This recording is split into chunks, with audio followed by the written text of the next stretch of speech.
Hey, bonjour tout le monde, j'espère que vous allez bien. Alors, nouvelle vidéo dédiée au déploiement de notre infra sur le cloud public d'Infomaniac. On poursuit toujours avec l'intégration de Kubernetes, la prise en compte aujourd'hui des load address pairs, notamment pour faire évoluer notre module principal et y aller tranquillement. Alors, je pense qu'on va le faire, c'est pas je pense, je suis sûr, on va le faire en 2 fois, parce que j'ai pas envie de faire des vidéos toujours longues. À chaque fois, je me dis, je vais la faire plus courte à chaque fois, mais elle est jamais plus courte. Donc, du coup, on va faire court aujourd'hui. En tout cas, on va essayer et on va essayer de se focus surtout sur bien comprendre les évolutions qu'on fait. Il y a des petites choses qui sont un petit peu qui permettent de progresser en Terraform, mais ce qui est important, c'est que du coup, vous puissiez bien assimiler ces choses-là. Donc c'est parti. Donc n'hésitez pas à vous abonner si ce n'est pas déjà fait. Vous êtes plus de la moitié à ne pas être abonné à la chaîne, faites-le. C'est un moyen de me soutenir. Mettez des pouces bleus, commentez, dites-moi juste à combien vous en êtes, par exemple sur la consommation de crédit, ce genre de choses. C'est extrêmement intéressant. Et voilà, donc on va donc aujourd'hui continuer. J'ai lancé l'install de la plateforme, mais ça va pas être forcément très utile aujourd'hui. On va peut-être au mieux faire un Terraform plan, tenter de faire un apply, mais je pense que ça marchera pas en l'état. Mais le but va être juste de vérifier principalement que notre Terraform fonctionne à peu près. En tout cas, il sera fonctionnel en fin de vidéo prochaine, c'est ça l'objectif surtout. Alors du coup, on va se lancer dans notre évolution. Alors les premières choses à savoir, dans les choses qu'on va faire dans cette vidéo et la vidéo prochaine, c'est qu'on va faire évoluer notre module pour prendre en compte donc l'ajout de ports au niveau des instances. Comme on l'avait vu, nous on avait utilisé de manière assez rudimentaire l'association d'une IP avec la ressource de type instance de OpenStack en fait pour Terraform, du provider OpenStack pour Terraform. Ça ne marche pas si on veut manipuler les ports finalement et pouvoir ajouter ce load address pairs. Donc du coup, comme je vous l'avais dit, ce qu'il faut maintenant c'est passer par un système intermédiaire. Donc on va passer par le fait que on va attribuer nos IP internes non pas sur l'instance, mais sur un port. Et ensuite, c'est ce port qu'on va venir connecter à notre instance. Donc on a bien ce process qui est important, mais qui va, vous allez voir, rendre un peu plus compliqué l'attribution des choses, et même beaucoup plus compliqué, notamment en passant par Terraform. C'est-à-dire que c'est pas juste, je vais dire, tiens, donc je crée un port, je lui affecte une IP, et je l'affecte à l'instance. Alors ça, c'est dans les grandes lignes, oui, mais dans l'application, c'est un tout petit peu plus compliqué. Pourquoi? Parce que quand on passe par le port, vous allez voir qu'il nous faut collecter plus d'ID des éléments en question. Par exemple, sur les réseaux. Avant, on fonctionnait avec le nom du network. Et bien, quand on passe par le port, c'est pas le nom qu'il faut déclarer, c'est l'ID du network. Donc, on a plein de petites choses comme ça. Le security group, c'est pareil. Quand on le déclare au niveau d'une instance, c'est par son nom. Quand on le déclare au niveau du port, le security group, puisque l'allocation d'un security group se fait au niveau du port et aussi au niveau de l'instance, donc nous on gardera les deux. Sur l'instance on conservera ce qu'on fait actuellement, c'est-à-dire par le nom, mais au niveau du port on ne peut fonctionner que par l'ID. Et là encore, donc ça veut dire qu'avant il va falloir collecter les ID des security groups qu'on a. Donc dans le concept qui est intéressant à apprendre notamment aujourd'hui, c'est comment on fait pour collecter ces ID dès lors qu'on a une liste de quelque chose, collecter des ID Terraform et pouvoir les utiliser ensuite dans le reste du code. Donc ça, on avait vu un petit peu ces notions-là quand on avait développé notre module avec l'objet data source finalement, qui contient les données de Terraform qu'on peut interroger. Donc lui, il n'est pas là comme une ressource qui va se créer, mais il est là comme une base de données qu'on va interroger pour récupérer des informations, enregistrer ça dans une variable pour pouvoir l'utiliser, faire des for each, etc. Derrière. Donc ça, c'est vraiment quelque chose qui est maître un petit peu dans ce qu'on va faire aujourd'hui et qu'il faut avoir en tête. Alors si on regarde dans le détail, nous, notre objectif, c'est quoi? C'est de créer une ressource port, et donc pour OpenStack, hein, bien sûr, pas pour autre chose. Et pour faire ça, en fait, si on se rend sur un navigateur, on met Terraform. Cette ressource, elle s'appelle OpenStack Networking Port V2. Et si on va dessus, vous allez voir qu'en fait, du coup, effectivement, ça confirme un petit peu ce que je viens de vous dire, heureusement, bien sûr, c'est que pour pouvoir créer ce type de ressource, donc il va falloir lui affecter un network, par exemple, ici. Il va falloir également, et vous voyez que le network l'élément qu'on peut lui affecter du network, c'est avec l'ID en question. Or, nous, souvenez-vous, parce que oui, ce qui complique un petit peu la collecte de l'ID, c'est que nous, on a scindé donc la partie V1 de notre Terraform qui gère tout le network et le VPN, et la partie V2 qui est tout le reste, quoi, en fait, hein, donc qu'on fait évoluer depuis belle lurette maintenant. Donc du coup, si on l'avait créé ce network dans la partie V2, bah, on aurait dans le state, donc, qui est la database finalement de notre Terraform, dans les states à disposition, on aurait l'ID de notre network. Et malheureusement, dans notre cas de figure, c'est que bah, on a découplé les deux. Donc du coup, il faut récupérer cet ID. Ce qui n'est pas un problème, puisqu'en fait, comme je vous disais, il y a les data sources. Donc, par exemple ici, si on prend un network ici, où on a besoin d'utiliser l'ID, vous voyez par exemple pour créer le port ici, on a besoin d'utiliser l'ID, et bien finalement, si on cherche ici, on va retrouver dans les data sources ici, vous voyez, ici, le OpenStack Networking Network V2. Donc le nom, finalement, de cette ressource est le même, mais c'est pas la ressource qu'on va vouloir manipuler, c'est la data source. Et là, pour faire ça, finalement, bien, si on regarde comment ça se passe, on va utiliser data, comme ceci. Et puis, parfois, bah, on va pouvoir passer des éléments pour sélectionner et présélectionner cette data source. Donc ça va nous permettre de créer un nouvel objet finalement dans notre Terraform, et ensuite de pouvoir l'interroger. Tout comme on interroge à l'heure actuelle bah, le nom d'une data source, point machin, point ID, point name, etc. Et ben là, ça va être exactement la même chose, on va faire référence à un data qui va récupérer ces éléments-là. Donc ça, c'est important, très très important même à comprendre aujourd'hui.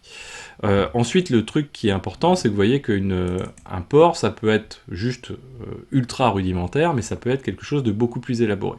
Alors nous, effectivement, ça va être quelque chose d'un peu plus élaboré. Parce que, vous voyez, alors dans les exemples, malheureusement, on n'a pas l'exemple du Allowed Address Pairs qu'on trouve ici. Dans les exemples, il ne me semble pas, voilà, on l'a pas vraiment, effectivement, on l'a pas vraiment. Et en fait, si on l'avait ici, ce Allowed Address Pairs, il se déclarait un petit peu de cette manière-là. C'est-à-dire que nous, en plus, on en a un à plusieurs. Donc ça veut dire qu'on a plusieurs blocs un peu de ce type-là, binding, nous ce serait Allowed Address Pairs, où on va déclarer finalement les IP en question. Et on va découvrir aujourd'hui dans Terraform qu'il y a la possibilité de créer des blocs dynamiques en fait de ce type-là, en faisant référence donc à l'objet en question. Et ce bloc dynamique, ça permet d'itérer X fois pour générer voilà, des blocs différents qui vont venir implémenter cet élément-là. Donc nous, c'est ce qu'on va faire également. Donc, concrètement, si on pose les lignes d'un point de vue global, qu'est-ce que l'on va faire? Qu'est-ce qu'on cherche à faire? Donc l'idée, c'est d'ajouter des Allowed Address Pairs. Pour faire ça, on a dit qu'on a besoin de passer par l'affectation de ports à nos instances. Pour avoir donc du coup des ports, qu'est-ce qu'il nous faut? Bah, il nous faut pas mal d'ID, notamment l'ID du network, l'ID du subnet en question. Donc là, on va récupérer ça avec des datas, comme on l'a vu tout de suite, les data sources.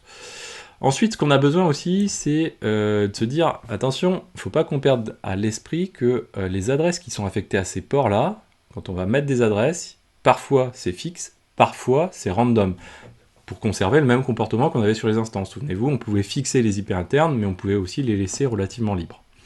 Donc ça, on ne veut pas le perdre non plus. D'autant plus que sur les masters, on a besoin de les fixer. Derrière, on a aussi donc l'autre élément à prendre en compte, hein, là c'est un peu le cahier des charges hein, finalement de l'exercice qu'on a réalisé. On a aussi le fait qu'on a besoin d'affecter des security groups sur les ports en question. Donc d'affecter, de réutiliser la liste des security groups qu'on fixait pour les instances. Ça tombe bien, c'est une variable, donc ça c'est pas très compliqué, on passe par un module, donc il n'y a pas de problème pour avoir cette liste-là. Mais pour utiliser celle-ci, on va avoir besoin de récupérer les ID de ces security groups. Donc là, il va falloir encore faire appel aux data également. Et ça, il va nous falloir derrière faire en plus ça sous forme de liste. Vous allez voir un petit peu le petit truc sympa. Et comme je vous disais tout de suite, donc pour les allowed address pairs qu'on ajoute à nos instances, eh bien, à nos ports, pardon, eh bien, les blocs, il va falloir passer par un bloc dynamique, parce que derrière, on n'a pas forcément qu'une seule allowed address pairs. Nous, dans l'occurrence, dans l'application qu'on va faire, finalement, ça va être deux. Un pour le réseau de pod, un pour le réseau de service. Et bien sûr, on a un module qui, à l'heure actuelle, permet de créer un une à n instances, bah là il faut aussi faire ça pour les ports, c'est-à-dire qu'on va avoir un port à n ports, puisqu'en fait tout ça est imbriqué dans notre module instance, donc il va falloir appairer un port pour une instance, mais comme on a plusieurs instances potentiellement créées, bah, il va bien falloir prévoir l'itération et les index qui vont avec. Alors pour commencer, la meilleure méthode, c'est de rentrer dans le vif du sujet directement. C'est-à-dire, on va ouvrir notre Terraform. Toc ici, on va se mettre, on va ouvrir ça, voilà. Toc ici, on va passer en... Hop. Ouais, bon, on va ressortir, on va ressortir complètement. Qu'est-ce qu'il me fait? Ouais, voilà. Le changement de clavier n'est pas encore au point pour moi. On ouvre donc du coup notre partie un peu globale et on va ouvrir notre Terraform. Donc si on prend notre Terraform, nous ce qu'on va faire, on veut développer. Alors première chose déjà, pourquoi j'ai déjà commencé V2 ok, je sais pas pourquoi j'ai commencé à faire ça V2. Pour l'instant on n'a rien, ok. La première chose déjà, c'est de se dire, ok, instance qui est là, c'est un module. Dans les best practices, c'est pas comme on va le faire là. Donc ça, on verra ça plus tard, parce que là, ça fait beaucoup de choses après qu'on va empiler en termes d'apprentissage. La best practice, ça serait de se dire, ok, je vais guider ce module-là, je vais le faire évoluer avec des tags ou avec des branches, de manière à dire, voilà, j'ai versionné mon module et je vais pouvoir switcher de module suivant le cas d'usage que je vais avoir. Nous, ce qu'on va faire, c'est qu'on va garder les deux côte à côte. Donc on va faire un copier-coller de l'instance qui est ici, on va l'appeler V2, d'où ce que vous avez vu tout de suite. Et on va partir dessus, ce qui va être très facile, puisque derrière, en fait, si on regarde, bien, quand on va prendre du K8SM, par exemple, ici, ben, on mettra underscore V2 simplement pour dire, ok, j'utilise le nouveau module, comme ça je le teste bien avant, et puis une fois que j'ai confirmé, ben, je le passerai partout, et on supprimera instance, on passera par instance partout, mais ce ne sera plus la V2 qu'on aura promu quelque part. Donc là, dans les instances, si on revient ici, on va avoir besoin, donc avant ces éléments-là, de créer, alors là, les floating IP, on s'en fout. Quoi, ça va pas être à cet endroit-là que ça va être intéressant. Ok. Donc nous, on va passer... On va se mettre ici. Voilà. On va se mettre juste ici. Et on va se dire, ok, j'ai besoin de créer ce truc. Alors, on va le regarder en détail. C'est-à-dire créer un port. Quoi, un ou plusieurs ports. Donc là, il y a vraiment plein de choses, de petites richesses un petit peu dans cet élément-là, de nouveautés qu'il faut découvrir. Donc nous, on va dire, ok, moi, il me faut un port. Donc on va ensuite collecter les informations juste avant des informations qu'on a besoin dedans. Comme ça, on sait à peu près ce qu'il nous faut.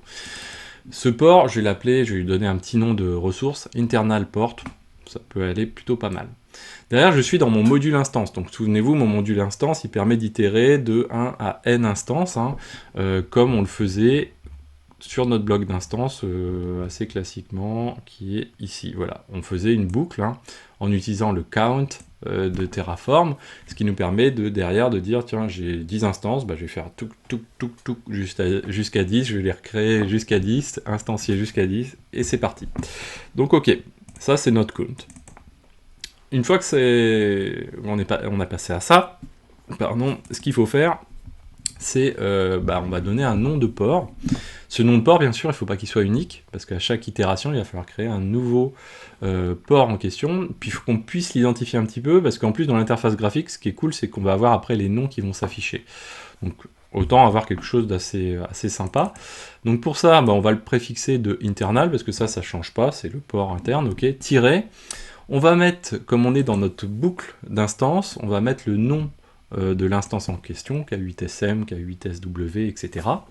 Et puis on va rajouter derrière le count en question. Comme il est indexé sur 0, on va lui mettre plus 1, comme ça on va avoir quelque chose qui va démarrer à 1, assez propre, et qui va porter le même... on va se reporter à ce qu'on a fait sur les instances, hein, ça reprend finalement le nom de l'instance, auquel on rajoute internal devant. De toute façon, on est dans les ports, hein, donc on n'a pas besoin de spécifier port quand même, c'est pas forcément nécessaire. Ensuite, on a besoin de passer le network ID. Alors, on va le collecter après, mais ce network ID, quand on regarde la doc, Donc, si on regarde la doc ici, on est bien sur la bonne ressource là, ouais.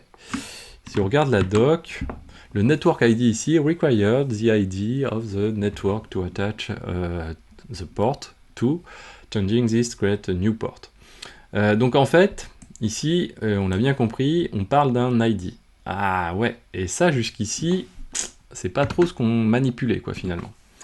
Donc là, il va nous falloir récupérer. Nous, on fonctionnait avec le nom du network. Hein, alors, je sais pas si on le voit ici. Tac, tac, tac. C'est pas sur celui-ci.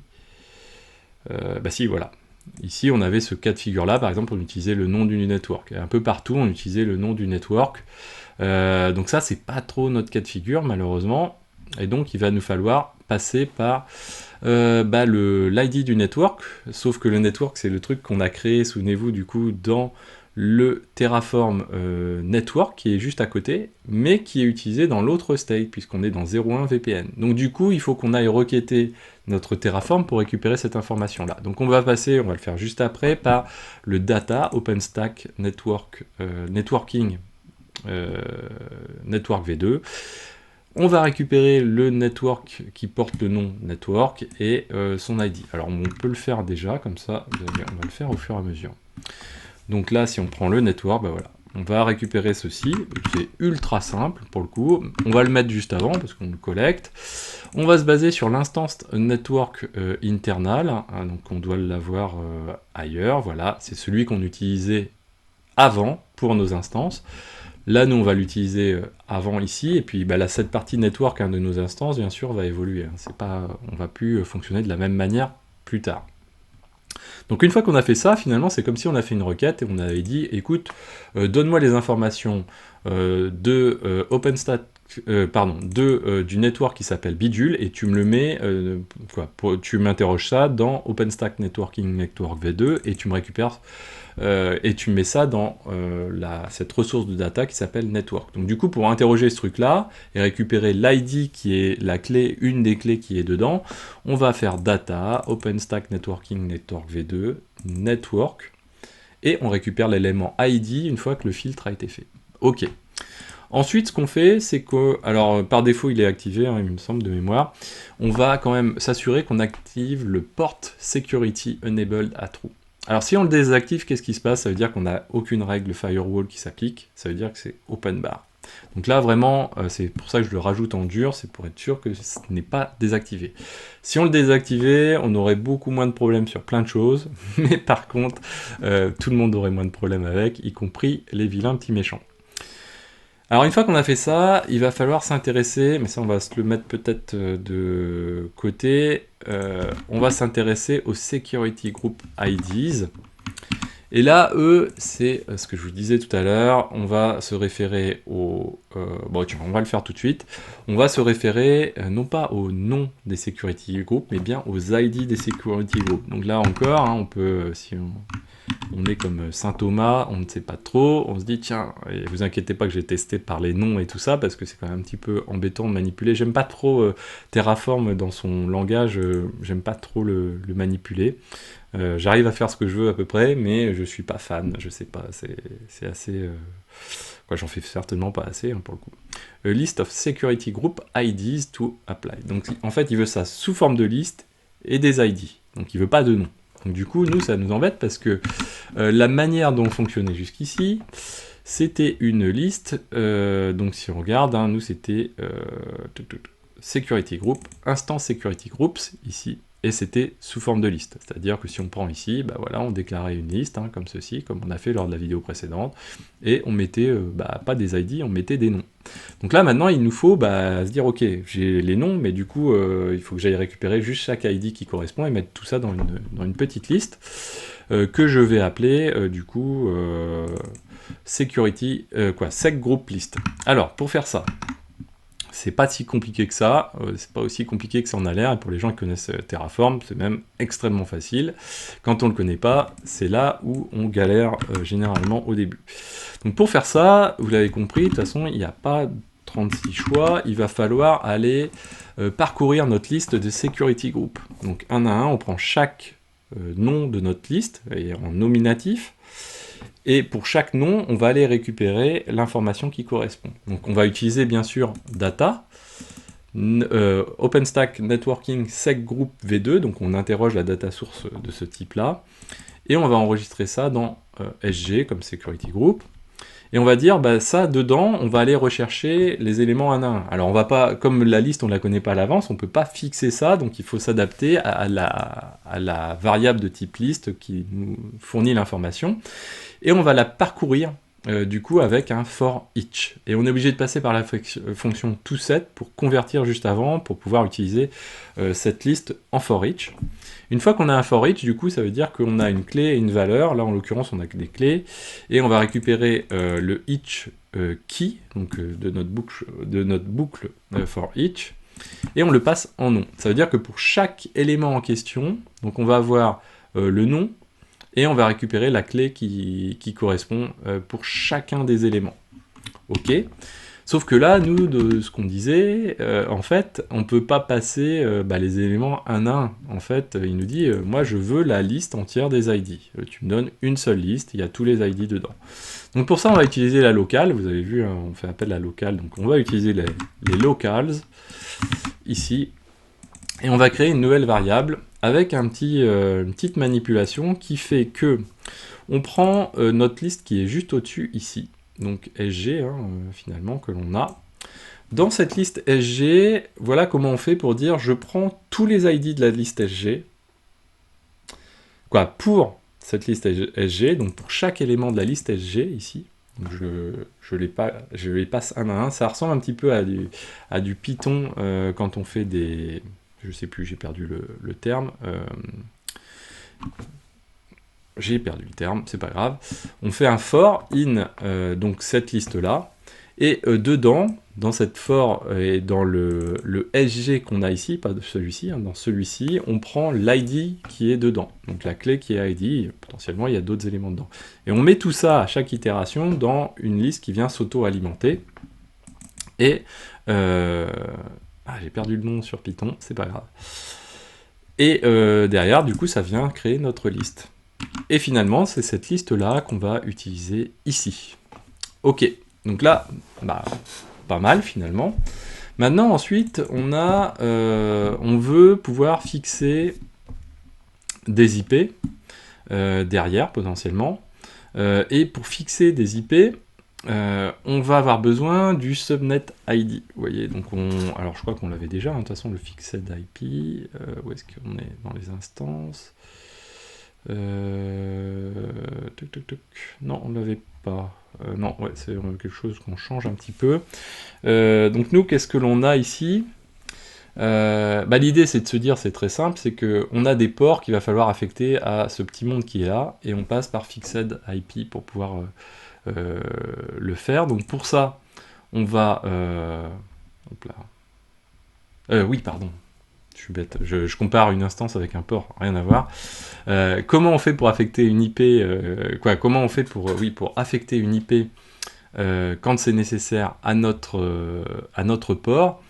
Eh bien, ça va être en passant par fixed IP, donc qui est un bloc, hein, vous voyez, à l'intérieur de notre internal port ici. Et derrière, du coup, pour pouvoir faire ça, on a besoin de déterminer et de dire au fixed IP, écoute, choisis dans ce bloc de sous-réseau, en fait. Et derrière, on a deux cas de figure, nous. On a le cas où on laisse random, ou on a le cas où on fixe l'IP. Pour faire ça, du coup, le fixed IP, il prend, en plus du subnet ID, il est capable de prendre aussi l'IP address. Alors, on a deux cas de figure, et c'est un peu ce qu'on faisait dans les instances. Soit on a le cas de figure où la valeur de notre variable internal fixed IP est vide. Dans ce cas-là, on dit ça c'est vide, ok. Soit sinon, il y a quelque chose dedans, et à ce moment-là, ce qu'on fait, c'est qu'on prend l'IP qui est dedans et on rajoute plus le numéro de notre index count de boucle d'instance finalement, et on lui met +1. Tout simplement, et on vient le rabooter au bout de l'IP. Si vous voulez vous remettre ça en tête, hein, vous pouvez aller voir la vidéo dédiée au module instance où on avait fait ça, et c'est exactement, strictement la même chose. Hein. On n'a pas inventé les trucs là-dessus. Alors sauf que là, du coup, il nous faut le data OpenStack Networking Subnet V2. Donc là, ok. Alors où est-ce qu'il est, subnet? Je vais le retrouver. Voilà, celui-ci. Donc du coup, bah, on a besoin d'aller récupérer aussi cette information-là. Donc on vient la mettre, par exemple, ici. Voilà. Ok, avec ça, on a fait le bloc Fixed IP. Donc on a géré le cas de figure où on a des IP statiques, fixes, et des IP flottantes. Internes, bien sûr. Ensuite, on a ce bloc Allowed Address Pairs. Alors, on va imaginer que le bloc, si on devait imaginer sa représentation de ce bloc-là, parce que quand on commence, on ne s'en rend pas forcément compte, dedans, quoi, on aurait quelque chose comme ceci. Si on devait le faire à la main sans boucle, on aurait quelque chose comme ceci, où on aurait, voilà, on aurait ceci, voilà, égal, doc, xxx, slash, 16, etc. Derrière. Donc ça sous forme de string, peu importe. Donc on aurait un bloc comme ceci. Sauf que nous, comme je vous disais, les adresses, les allowed address pairs, on n'en a pas qu'une, on en a une à n. Nous, dans notre cas de figure, ça va être 2. Donc il faut itérer pour pouvoir créer plusieurs blocs allowed address pairs. Pour faire ça, Terraform a un petit outil magique qui s'appelle le dynamic. Le dynamic, qu'est-ce qu'on fait? Vous voyez que sa formulation, elle n'est pas très compliquée. C'est on identifie le bloc sur lequel on veut rendre ce bloc dynamique. Donc on va l'appeler dynamic. On met entre double quotes le nom du bloc, comme ceci. Ce que j'ai fait ici. Et on va dire sur quel élément on va le rendre dynamique. Là, en l'occurrence, donc du coup, on va utiliser la boucle for each. Et for each, quoi? On va aller regarder le nombre de allowed address. On va prendre notre liste de allowed addresses plutôt, du coup. On va en calculer sa longueur. Et si sa longueur est égale à 0, on dit que c'est nul. Ça va du coup faire en sorte que si on n'a pas de lot d'adresse, parce qu'il y a le premier cas de figure où on n'a pas de lot d'adresse, la liste est vide, on n'a rien défini, et dans ce cas-là, on ne veut pas de bloc, ici, allowed address pairs. Donc si on rend le for each avec une liste vide comme ceci, il n'y aura pas de bloc allowed address. Donc là, on va regarder la longueur du nombre d'éléments dans allowed address. Si celui-ci est égal à 0, à ce moment-là, on dit que for each est une liste vide, et dans ce cas-là, du coup, le dynamic ne va pas créer de bloc allowed address pair. A l'inverse, par contre, à ce moment-là, le for each se base sur la liste des allowed addresses. Et dans ce cas-là, le content de allowed address pairs, il va prendre différentes... on va avoir une clé IP address, là, celle qu'on voyait ici au-dessus, qui va être contenue dans le content du bloc dynamique. Ça se rapporte à dynamic, c'est parce qu'on l'utilise qu'on l'a. Et derrière, du coup, ça va se baser sur une chose, ça va prendre la valeur du for each que l'on retrouve au-dessus. Alors, comme on est dans le allowed address pairs, le for each, sa clé principale, ou son nom de for each, c'est allowed address pairs, puisque c'est basé sur dynamic, et le for each alimente notre dynamic. Et du coup, nous, ce qu'on a besoin de récupérer, c'est la value, en fait, de cet élément-là. On pourrait récupérer, je crois, les index, par exemple, donc les numéros dans la liste, leur place dans leur liste. Nous, c'est pas la place qu'on veut, c'est la valeur, vraiment, qui est contenue dedans. Donc, chaque CIDR de nos allowed address. Donc, pour ça, on récupère la value, finalement. Et ça vient alimenter notre IP adresse ici. Et avec ça, du coup, on a fait notre petit bloc. Bon, il est quand même pas méga agréable, mais on l'a fait, et vous voyez que c'est pas si compliqué que ça quand on prend les choses bout à bout. Avec ça, on a fait le plus dur. Il y a un autre bloc supplémentaire que j'ai fait, que je me pose la question si il est nécessaire. Là, vous voyez que donc, du coup, j'ai rajouté un bloc supplémentaire de data, que je rajoute juste après la création des ports, et qui utilise data port ici, et qui fait une boucle sur le nombre d'instances, puisqu'en fait j'ai créé autant de ports que j'ai d'instances, donc du coup si je veux interroger la data source de port, il va falloir que je le fasse autant de fois que j'ai d'instances également. Et là, je vais dire, ok, tu vas me récupérer les ports qui s'appellent, comme je les ai appelés finalement dans la boucle plus haut. Et du coup, ça va me permettre d'avoir une data source qui va me fournir les informations sur les ports et notamment les ID.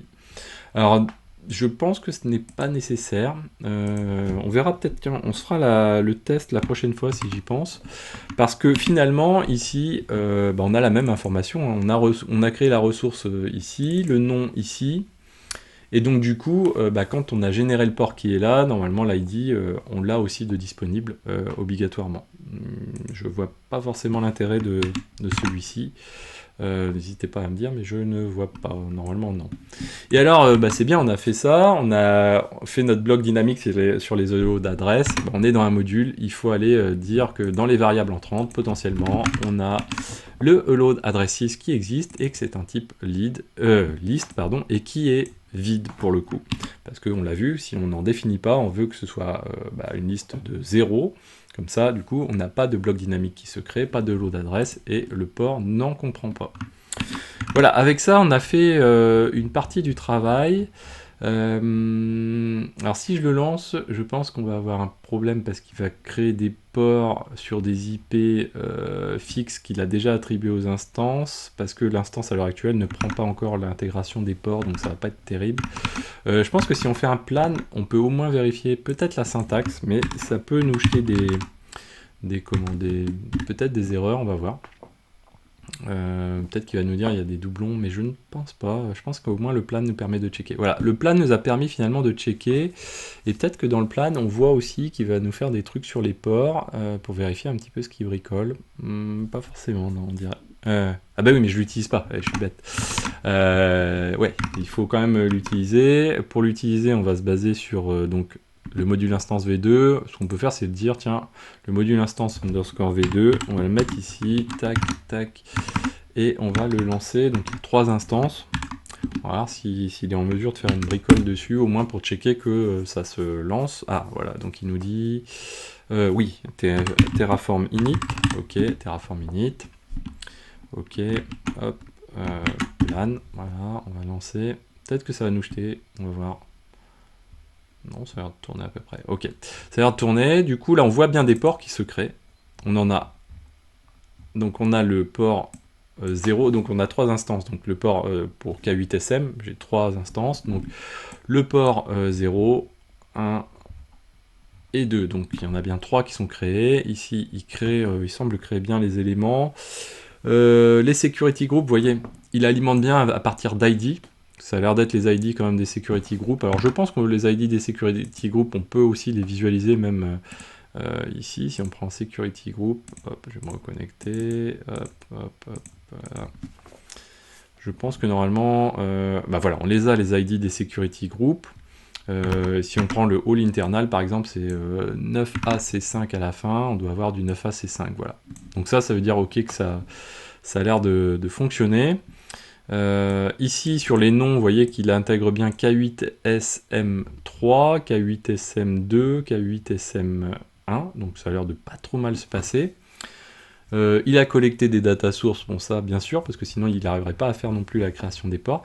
Donc là, ça a l'air plutôt pas mal. Si je lance, je pense que ça casse... ça va pas tourner, parce qu'en fait, les IP qu'on va affecter au port, si c'est des IP fixes, elles sont aussi déjà attribuées aux instances par ailleurs, donc ils risquent de rentrer en conflit avec. Donc on va peut-être pas continuer dessus.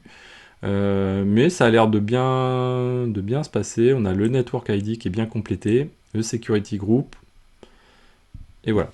Alors, grosse remarque sur tout ce qu'on a fait jusqu'ici pour Kubernetes, mais d'un point de vue général, je crois que je l'ai déjà dit, mais ça vaut le coup de vraiment le redire très fortement pour le coup.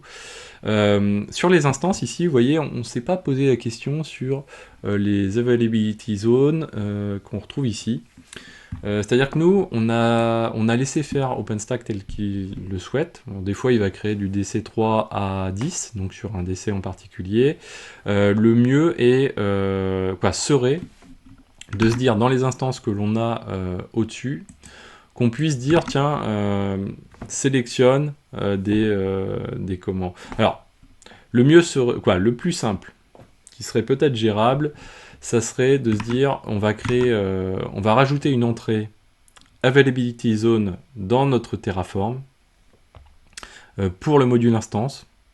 Et on crée un network, comment on va dire, un module donc K8SM pour un DC et K8SM pour un autre DC, de manière à répartir les masters sur les deux DC de manière relativement fixe. Parce que si on laisse faire OpenStack, on peut se retrouver, vous voyez, avec le même cas de figure que ça. Donc là, on pourrait dire, tiens, il y a un module qui va permettre de créer ceux qui sont sur le DC3A09, puis un autre qui va créer sur le DC3A10.